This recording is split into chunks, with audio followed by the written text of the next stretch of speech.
Ito yung aking adobo. Pinapalamig ko kasi ilalagay ko sa freezer. Ang style ko sa pagluluto nito ay hindi lang suka ang ginagamit ko kundi may yung sweet mandarin at saka orange. Isang baso. Pero syempre bago ko lulutuin, yung tanggalan ko muna ng impurities. Una, siyempre hiwain ko yan, di ba? Tapos pagkatapos lagyan ko ng asin, suka, at hugasan ko ba, parang ibabad ko sandali, mga 15 minutes. Suka, asin, at saka baking soda. Kaya magbula-bula man yun pag may baking soda. Tapos, after 15 minutes, hugasan ko yan, isa-isa. Kasi madulas man yung baking soda. Bago ko lagyan ng asin uli, tubig, asin, paminta, at lagyan ko ng rosemary. Pakuliin ko, palabasin ko yung mga dugo. Kasi kahit lumabas na yung bula-bula kanina sa baking soda, may pa rin kasi, di ba, lalabas pa rin yung dugo niya. Tapos pag natanggal na lahat ng mga impurities, hugasan ko ulit yan. Kasi syempre yung dumidikit na maraming yung mga rosemary at saka si paminta. Hugasan ko ulit isa-isa yan. Hugasan ko isa-isa talaga yung patuyuin ko. Bago ko igisa sa sa sibuyas bawang na parang iprito ba. Gisa na parang prito din, sabay prito sa bawang, sibuyas at saka ito. Tapos pag medyo matigas-tigas na siya, saka ko siya timplahan ng toyo para mag-absorb ang toyo dito. Tapos pag nag-absorb ng toyo, saka ko ilagay ang apple cider vinegar. Hindi ko susukayin yun, parang ipa-absorb ko lang, pahubasin din, patuyuin. Tapos pag alam kong wala na yung suka, na-absorb na sa saka ko ilagay yung sweet mandarin na isang baso na sweet mandarin at saka orange.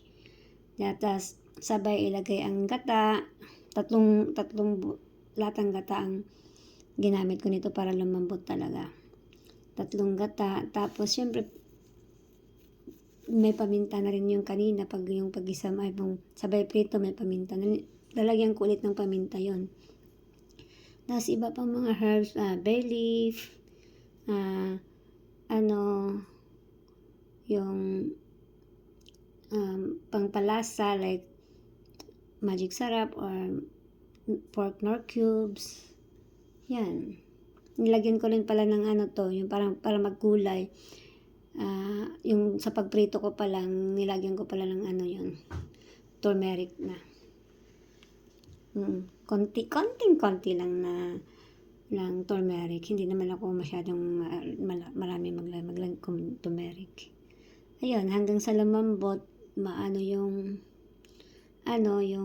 gata, yung mag-caramelize na, yan, nag-oil na, ganyan, nag-oil na, ayan, tapos na.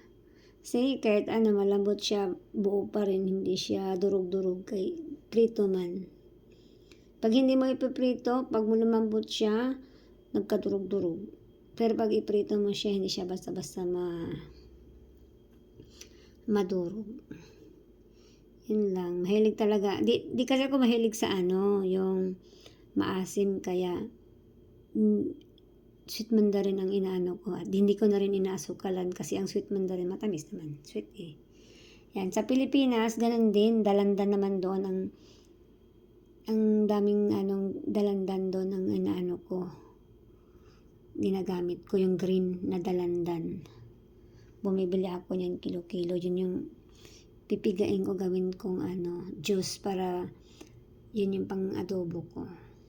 Kasi di ako mahilig sa maasim. Yun na yung ko, suka. Di talaga ako magsuka. Ngayon, pero ito, nilagyan ko to ng apple cider kasi apple cider na hindi man masyadong maasim yun.